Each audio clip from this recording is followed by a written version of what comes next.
aqui ficou bom. Ela sumiu e eu esqueci de pôr pra carregar, mas não vai dar nada.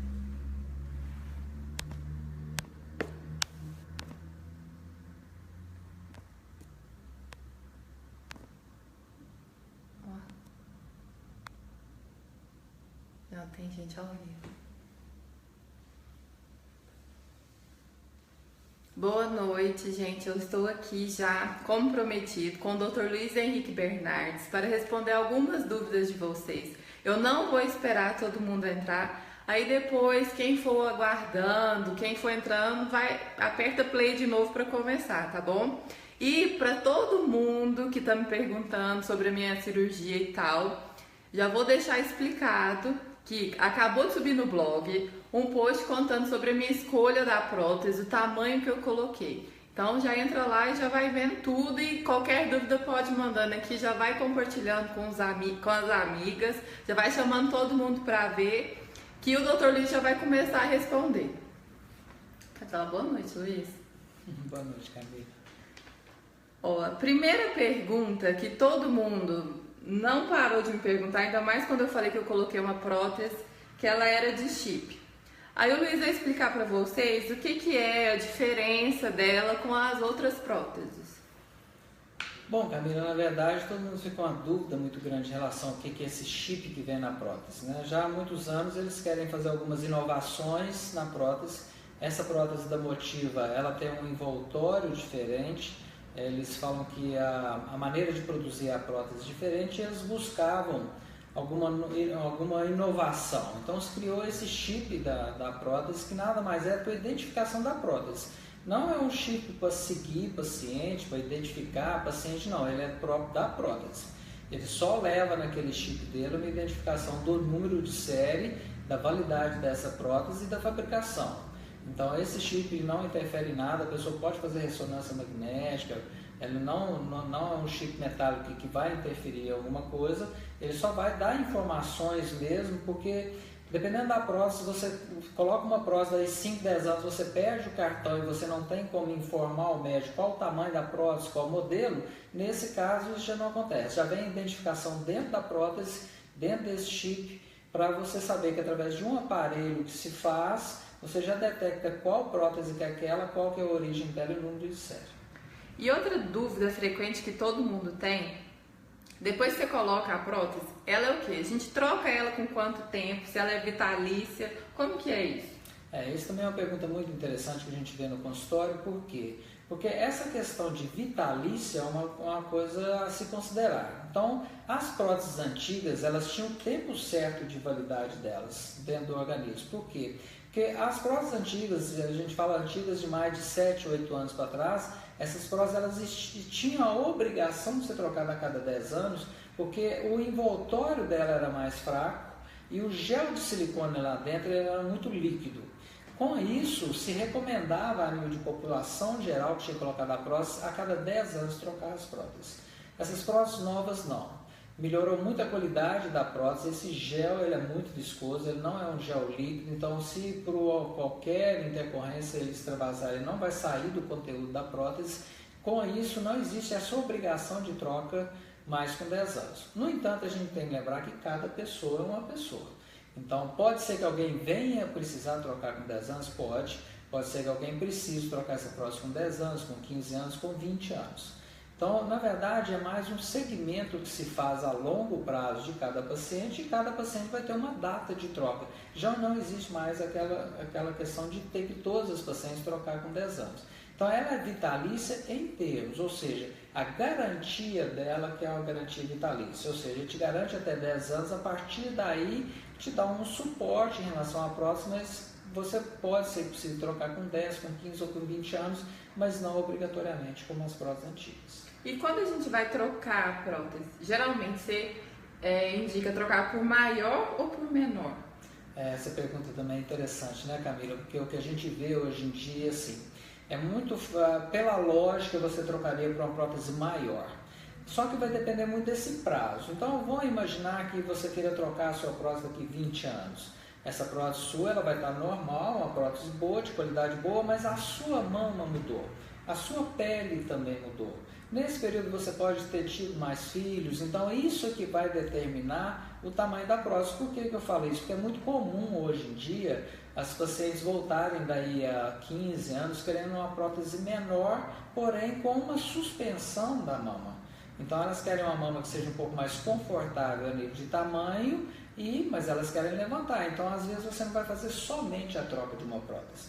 Então as pacientes quando são mais jovens, elas trocam por uma prótese maior. Porém, a paciente, quando já está em torno dos seus 45, 50 anos, ela vai procurar uma prótese menor, mas ela quer que tire pele também para deixar uma mama muito bonita e muito jovem. Então, vai muito de pessoa a pessoa. Então, geralmente se troca por prótese maior, mas não obrigatoriamente. Uma boa parte vem procurando o consultório por uma prótese um pouco menor, mas porém com a retirada de pele e levantar essa mama. E uma dúvida que muita gente me mandou foi o seguinte, da recuperação. Que, assim, é um processo chato, mas que vale a pena. O que você recomenda? Quanto tempo que pode voltar à atividade física? E tem um mito que não sei se é mito, se é verdade, o que é, que todo mundo pergunta. Depois que a gente põe a prótese, não ri, tá? A gente pode dormir de barriga para baixo? Tem gente que falou que não pode dormir de barriga para baixo. O que acontece? Recomendações básicas, e a gente tem que frisar isso bem, vai depender muito da paciente. Tem pacientes que você explica bem, ela tem um nível de consciência muito bom, ela vai respeitar isso bem. O que é o grande problema? O problema é que geralmente não é uma cirurgia dolorosa, geralmente. Hoje, por exemplo, 2 pacientes retornaram ao consultório, já de uma semana colocou prótese, falando, eu não senti nada, as pessoas falam que dói, mas não doeu nada. Então, assim, a maioria das pacientes, elas não queixam dor nenhuma, mas aí você tem que colocar alguns limites, por quê? Pelo fato de ser uma cirurgia que dói pouco, a recuperação é rápida, às vezes o paciente acha que 1 ou 2 semanas pode fazer de tudo, e na verdade não é bem assim. Então tem que ter uma limitação com os braços, não ficar levantando muito os braços, não fazer uma atividade física, não pegar peso no primeiro mês. Também não deve dormir de barriga para baixo no primeiro mês, é o que todo mundo queixa, por quê? Porque a posição de dormir de barriga para cima ela é mais desconfortável. Mas o que acontece? Se a paciente deita de lado logo no início, que seja no primeiro, no segundo, terceiro mês, ela pode ficar deslocando essa prótese no período que está formando a cicatriz da prótese. É a cicatriz que eu falo, a cicatriz interna da prótese. Então, a gente não recomenda a paciente deitar de barriga para baixo no primeiro mês e ela libera para deitar de lado no segundo e terceiro. A partir do terceiro mês, ela vai poder dormir de barriga para baixo normalmente. Cada pessoa é de uma maneira. Tem pacientes que com 1 mês nem lembra que colocou prótese. Está perfeita, está linda, está satisfeita e nem lembra da prótese. Isso é do organismo de cada pessoa. Tem pacientes que com 6 meses não conseguem deitar sobre a prótese. Por quê? Porque quando ela deita, ela ainda reconhece que tem uma estrutura ali que ela não tinha antes. Então vai levar um período para ela dormir de barriga para baixo. Então, respeitado os 3 primeiros meses, a pessoa vai poder dormir de barriga para baixo sem problema nenhum. A partir do momento que o cérebro dela já entender que ela não tem um corpo estranho ali, que ele já faz parte dela. A partir do momento que aquilo faz parte, ela vai esquecer que ela tem a prótese, ela vai poder deitar de barriga para baixo sem problema nenhum. E atividade física, então, é só lá para o terceiro mês? Isso, com a parte superior, sim. Depois de 30 dias, ela já pode fazer uma caminhada, uma esteira, uma bicicleta, até musculação para membro inferior. Então, para a perna, para bumbum, para a coxa, pode fazer, mas para a parte superior, depois de 3 meses, porque ele já formou uma cicatriz interna satisfatória. Outra dúvida que tem frequente é o seguinte, tem muita gente que fala, como você falou, que umas sentem muita dor, igual eu não senti dor nenhuma, para mim estou super normal. Se tem alguma diferença, tanto na cirurgia ou no pós, que acarreta essa dor ou não? Não, na verdade é individual. Lógico que algumas coisas poderiam ter dor, né? Se o paciente tem um hematoma, tem algum seroma, que é acúmulo de um monte de líquido, você fez drenagem linfática, que te ajudou muito, então o paciente que incha muito a mão vai ter dor. Mas a dor é muito individual. Tem pacientes que não queixam dor nenhuma, nem de um lado nem de outro. Tem pacientes que queixam dor só de um lado.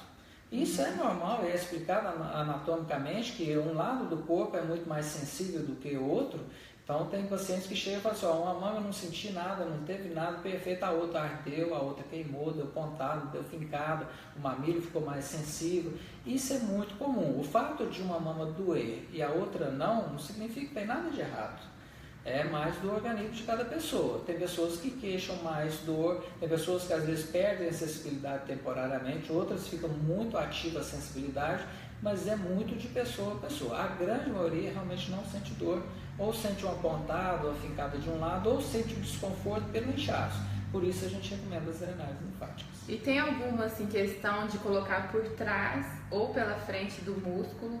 Ajuda na amamentação? Como que é? Isso aí também dói mais se for atrás? Essa é uma pergunta interessante, porque existe isso mesmo, eu não vou falar que é um mito, mas existe esse questionamento. A grande maioria já chega no consultório querendo colocar atrás do músculo, às vezes por falta de conhecimento. Atrás do músculo, o músculo peitoral, ele é um músculo forte, é um músculo resistente, é um músculo grosso, e ele é um músculo que você não deve colocar a prótese atrás dele, a menos que tenha uma indicação precisa. O que seria isso? O músculo, todo mundo acha que ele vai segurar a prótese. Na verdade, quem segura a prótese vai ser a pele, se a pele for uma pele resistente, ou a cicatriz que vai envolver a prótese. Quando é que se coloca atrás do músculo? Se coloca quando você quer esconder a prótese. Ou seja, o paciente é uma paciente muito magra, é uma paciente que às vezes você bate ou você vê as costelas, então você quer esconder um pouco a prótese para não ficar a marca muito precisa. Ou seja, ela tem uma pele muito fina, quase não tem gordurinha, e você coloca atrás do músculo. Mas não para segurar a prótese, na verdade você quer esconder a prótese.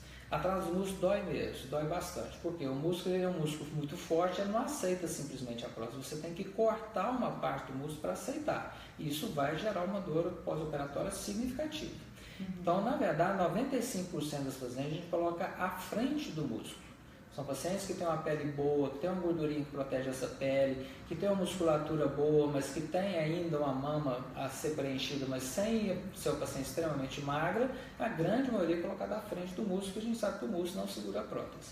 Quando você quer esconder essa prótese de alguma maneira, você coloca atrás do músculo. Nenhuma das duas formas, Camila, vai alterar a amamentação. A amamentação ela vai estar sempre preservada. Por quê? Porque a mama ela nasce a partir do biquinho da mama. E ela não depende do músculo. Então, se você colocar entre a mama e o músculo, vai amamentar normalmente. Se você jogar atrás da capa do músculo, que é a parte subfacial, retofacial, protege da mesma forma, atrás do músculo vai amamentar normalmente. Então, isso realmente não altera. Tá? Então, de preferência, colocar à frente do músculo. Casos restritos, se colocar atrás, mas não com essa filosofia de segurar a prótese. Então, a gente já respondeu duas outras perguntas também. Que era uma se prótese ajuda a secar o leite, então não ajuda a secar o leite. E para quem perguntou que como que faz para ficar aquelas bolinhas bem marcadinhas, né? É só colocar na frente do músculo? Não necessariamente. Em relação a essa questão de ficar as duas bolinhas, vai depender muito mais da constituição física da pessoa. Tem pacientes que já têm uma quantidade boa de mama e vai acrescentar a prótese. Fala, doutor, vai ficar bem marcadinho? Não, a mama vai esconder. Então, você colocar atrás do músculo, à frente do músculo, vai esconder e não vai ficar muito marcado. Aquela paciente que é mais magrinha, que é mais sequinha, que quer que apareça aquelas bolinhas ali, aí realmente essa paciente tem condições de fazer. O que você comentou interessante a respeito do leite, a prótese ela não interfere na amamentação e nem seca o leite, não altera a estrutura da mama. Mas, no entanto, a gente tem que tomar cuidado que algumas pacientes querem colocar muito rápido a prótese e não esperou secar o leite naturalmente. Então a paciente ela tem que aguardar 3 meses depois da amamentação sem leite nenhum. Então recomenda às vezes o ginecologista passar o remedinho para secar mais rápido o leite. Por quê? Quando a paciente já termina a amamentação, fala, não doutor, ainda está saindo um pouquinho de leite, ou senão ela fala, não, o mês passado já não saiu mais leite. E coloca a prótese, aí ela vai dar leite no pós-operatório. Porque aí quando você coloca, você estimula a irrigação sanguínea da mama, ela ainda está com o estímulo da amamentação do nenenzinho que está novo ainda, ou está com 1 ano e está amamentando até 1 ano. Então se ela parou de amamentar 1 mês, ela tem que dar um prazo maior e secar esse leite. Porque senão com a colocação da prótese aumenta a irrigação sanguínea, aumenta o estímulo da produção do leite, ela vai dar leite no pós-operatório, que é muito desconfortável. Então ele já respondeu outra pergunta, gente, que era quanto tempo depois do pós-parto que é recomendável colocar prótese. Então, depois que você parou de amamentar, 3 meses ainda. E vamos falar agora de quem tem problema de queloide. Como que fica a cicatrização? Essa também é uma pergunta muito interessante, pelo seguinte, tem muita gente que acha que tem queloide e não tem um queloide. Às vezes a pessoa diz, não doutor, mas eu tenho uma cicatriz aqui no joelho, olha para você ver, ela ficou muito larga. A cicatriz larga não é um queloide. Não, mas eu tenho uns cortezinhos aqui que eu vejo que é queloide. Essa pessoa ela tem que ver, pelo menos, se ela tem realmente uma tendência a queloide. No corte, que é na dobrinha da mama, dificilmente dá queloide. Então, o queloide ele é muito comum em áreas que a pele é muito tensa. Então, por exemplo, a pessoa tem queloide no ombro, tem queloide entre as mamas, mas é muito difícil ela ter na dobrinha dos seios. Então, primeiro você tem que avaliar se a pessoa realmente tem um queloide ou uma cicatriz ruim. Se for uma cicatriz desfavorável, ela não pode colocar a prótese sem problema nenhum, porque a cicatriz vai ficar boa. Se ela realmente tiver queloide, que é a cicatriz muito alta, muito grande, ela pode até colocar a prótese e acompanhar o período, se precisar, entra com medicamento específico para o queloide. E quem tem cistos mamários, pode colocar? Pode, não tem problema nenhum. O que é a grande questão do cisto mamário? Então, o cisto mamário, ele poderia até ser uma das recomendações para colocar atrás do músculo. Mas por quê? Porque o cisto mamário, se a pessoa tem muito cisto, que ele fica voltando, e isso traz um desconforto, ou seja, são cistos volumosos, grandes, e esse cisto tem que ser aspirado, que é raro isso, essa paciente tem que colocar uma prótese mais profunda mesmo, para facilitar depois a retirada do cisto com ultrassom. Mas esse cisto comum, que quando você pede lá o ultrassom, a paciente tem cistos mamários pequenos, problema nenhum, ela não vai ter problema em relação, ela pode pôr a prótese tendo cisto sem problema nenhum. E outra pergunta, as estrias. Quem já tem quando colocar, quem não tem filho, quando colocar, vai ajudar a disfarçar ou vai aumentar as estrias? Não, como que fica as estrias antigas, que são as estrias brancas, quando você estica a pele, na grande maioria das vezes você disfarça as estrias.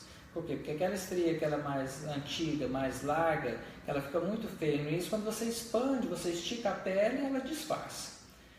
Em relação às estrias novas, pode acontecer? Pode, a colocação da prótese, o fato de você esticar a pele pode dar estria, principalmente adolescentes. A gente observa que meninas em torno de 16, 17, 18 anos têm uma tendência maior, pelo fator hormonal, de ter estrias. Bom, mas e aí? Colocou a prótese, segundo, terceiro mês, teve estria. O que se faz? A estria nova, você trata ela com resultados bons. A pessoa só precisa ter paciência para tratar a estria. Então, a estria antiga não tem solução mesmo. Vai disfarçar só pela expansão da pele. Mas a estria nova tem tratamento. E para não ter estria nova, já estou fazendo pergunta para mim já. Para não ter estria nova, eu vou ter que continuar passando óleo e creme até quanto tempo? Até 3 meses. Porque as estrias, quando elas aparecem, no período de 2 meses. Então, no primeiro mês é muito difícil ver estria, lá para o final do terceiro mês também já não. Então, deve hidratar bem a pele nos primeiros 3 meses. A drenagem linfática, pelo fato de desinchar mais rápido, é uma das prevenções, e o uso do sutiã também é muito importante. Outra pergunta, gente, que todo mundo mandou, que é sobre a redução, a mastopexia, que ele vai explicar pra gente. Eu já vou fazer uma pergunta completa que ele já vai explicando. O tipo de pitose, que é o grau que caiu, e o que mais gente perguntou é aquele lance de colocar o lápis por baixo para saber se a mama está caída ou não. Explica aí. Isso é uma questão interessante. Assim, a queda da mama a gente vê que é muito frequente, principalmente após a amamentação, né? Então, o paciente teve lá uma gravidez, a mama ainda ficou num ponto bom, teve uma segunda, a mama já baixou bem, a pele não sustentou. Isso acontece por alguns fatores. A pele, às vezes, é uma pele que não é muito firme, então as fibras elásticas da pele já não são muito boas. As fibras do tecido mamário também, às vezes, vão afrouxando com a amamentação, e essa mama ela não resiste, ela cede. Existem vários tipos de pitose. Então, a pitose é a queda da mama, é a flacidez da mama, porque a hipertrofia é a mama grande. Então, às vezes a pessoa tem a mama grande e caída, ela vai ter uma hipertrofia e uma pitose. Uma boa parte tem só a pitose, só a queda da mama, porque a mama está vazia. Então, com a segunda amamentação, com a terceira amamentação, ela emagreceu a parte interna da mama, sobrou pele, essa mama caiu. Então, essa basicamente é a pitose. Então, existem várias maneiras de corrigir. Quando a pitose existe, uma mama que ficou murcha, vamos dizer assim, que ela secou e sobrou pele, a pessoa vai ter que tirar o excesso de pele e colocar a prótese. Fica muito bom, que é a correção da mastopexia com prótese silicone, com inclusão de prótese. Quando a pessoa tem a mama grande e caída, nem sempre ela vai poder colocar a prótese. Então, não existe uma maneira de você calcular. Às vezes a paciente chega e fala: eu tenho uma mama muito grande e muito caída, eu quero que você tire quase toda a mama e coloque a prótese, porque a mama vai ficar firme. Isso não acontece bem assim não. Por quê? Porque essa flacidez da pele muito grande, a flacidez do tecido mamário, você tem que deixar uma parte do tecido mamário, porque senão a cirurgia não tem como ser realizada. e você incluir ainda uma prótese, você vai ter um limite. Então, mamas grandes, que tem muito volume e muita queda, geralmente não se inclui a prótese. Porque não faz sentido você tirar muita mama e colocar uma prótese pequena. O resultado não é bom. Pacientes que têm a mama muito caída, com volume médio ou quase nada de volume, essa sim, você vai tirar muita pele, você vai fazer a mastopexia com a colocação da prótese. Então, às vezes chega a menina nova e fala, não, eu tenho a mão muito grande, muito caída, mas eu quero a prótese para ficar em pezinho bonitinho. Não funciona bem. Por quê? Porque a pele já não é uma pele muito boa, essa pele já tem uma queda muito grande. Então, esses casos tem que conversar bem, explicar bem o resultado. E o lance do lápis? O lápis é uma questão muito, não, é um pouco científica mesmo, a gente tem que lembrar o seguinte. Existe, até hoje em dia está até melhorando um pouquinho, porque antes, quando se colocava às vezes prótese grande, e é muito comum às vezes se observar as atrizes, e nem sempre elas vão estar sem roupa na frente da televisão, então acaba que com isso criou essa questão da mulher querer a mama sempre muito alta e lisinha, sem queda nenhuma. Isso não existe em lugar nenhum, a não ser que se use alguma técnica mesmo de fotografia para resolver. Então, uma pequena queda, ela é natural, ela vai existir em toda mulher, não tem jeito. Ou essa mulher, se ela está numa capa de revista, ela vai estar ali com o sutiã, vai estar com biquíni, alguma coisa, ou existe o Photoshop que ajuda bem. Mas uma pequena queda é aceitável, não pode uma queda grande. Então, igual você falou assim, um lápis é aceitável, entendeu, Camila? Não pode ter muito, porque cada pessoa tem um tipo de pele. E às vezes a pessoa tem uma mama muito bonita, às vezes com uma pequena queda ela é infeliz, ela não pode ser infeliz por isso. A mama dela está toda bonita, ela tem que ser muito feliz. E o organismo dela vai ter um grauzinho de queda que é natural. Entendi. E outra pergunta, gente, agora, que eu vou fazer, que muitas pessoas me mandaram, querendo saber sobre prótese de silicone no bumbum. Não vou dar o nome a ninguém, tá? Pode ficar despreocupadas.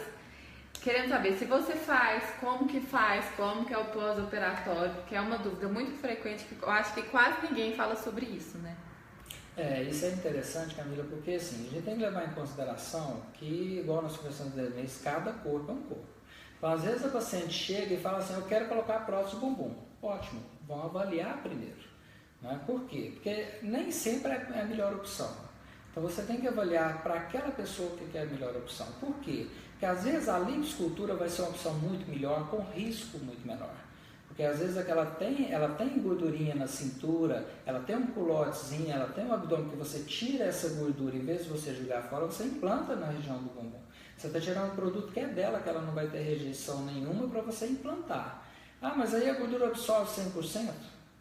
Na grande maioria das vezes, não. A grande maioria das vezes, essa gordura fica firme naquele local e vai ficar implantada ali. Isso é comprovado por ressonância magnética, você observa que fica gordura.